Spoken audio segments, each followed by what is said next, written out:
So this one here is pretty big. I'm going to carve this into a jack-o'-lantern for you guys to see.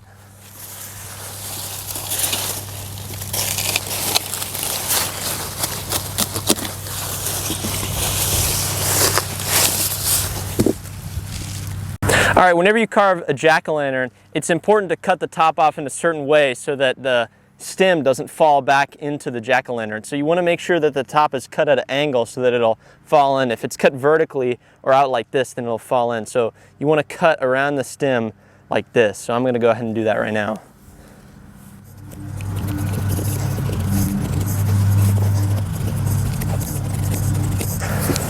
All right, so once you've cut off the stem, you can see I did it at an angle. You'll pull it out and you can cut off some of these guts.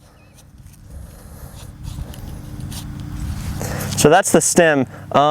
If you cut it in a perfect circle, then the stem might turn around like this. So it's a good idea to kind of cut an oval shape, or you could do a square shape so that you know which way to match up the stem.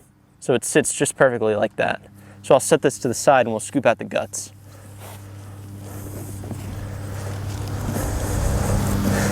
Now these are the pumpkin guts. If you wanted to, you could take these seeds and you could roast them, toast them up, and you could eat them, or you could just throw them away. If you throw the seeds in your garden, you might have a volunteer pumpkin growing next year.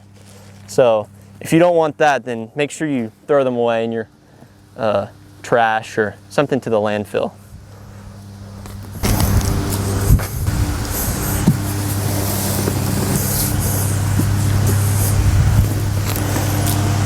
If you wanted to, you could also use a tool to scoop out these guts. Sometimes a really large spoon works well, and you can scrape the walls of the inside of the pumpkin and that'll thin it out so it'll be easier to carve.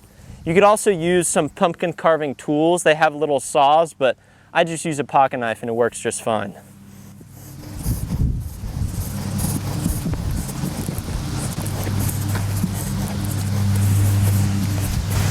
All right, so now that you've cut the top and scooped out the guts, you can start carving. Whenever you carve, you can make it as simple or as complicated as you want. And you can use a template, or you can just do it freehand like I like to do. I'm not gonna make something too complicated, just a little jack-o'-lantern face. Another thing to consider is where your pumpkin's laying around. So this is the ground side, so you probably won't have to do the face, so I can get this back, and then you put the face on this side.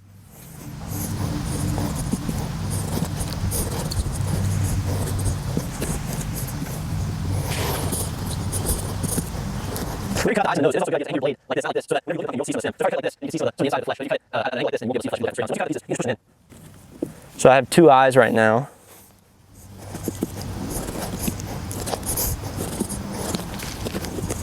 There's a nose. Now I'm going to give him a smile with a couple teeth.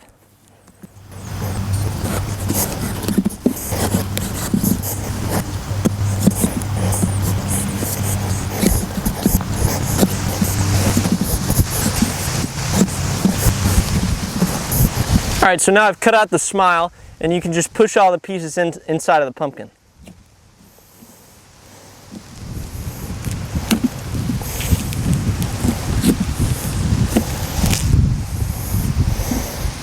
All right, so there he's got 3 teeth. And now you can clean it up a little if you'd like.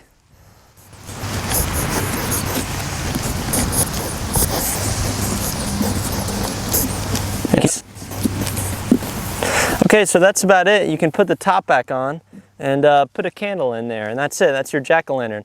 Took me probably about 10 minutes to do. You can make it as complicated or as simple as you like, but I just like a simple jack-o'-lantern like this. I think they're classic.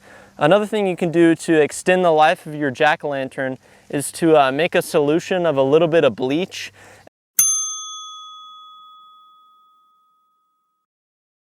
and spray it in there, and that'll stop some things from trying to decompose your pumpkin, so it'll make your pumpkin last a little bit longer. If you want a pumpkin for Halloween, it might be best to pick your pumpkin and then wait to carve it until a couple days before Halloween. That's all. Thanks for watching.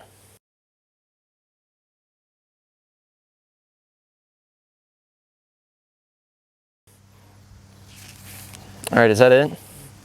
All right, cool. What you think, Terrell? Did you look at it? Did you watch?